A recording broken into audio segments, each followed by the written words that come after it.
ఏ బాటైనా పర్వాలేదంట, సమయంతో సాగటమే మన సింపుల్ సిద్ధాంతం.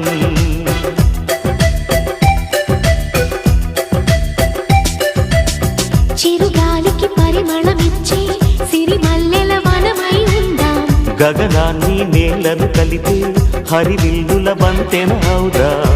ఆనందం అంటే అర్థం మనమందా, ప్రతి పూట పాతై సాగే హుషారు సరిగమలో. ఎన్నో ఎన్నో రాగాలుండే సంగీతం కాదా, చల్లకి నవ్వుల కేరింత.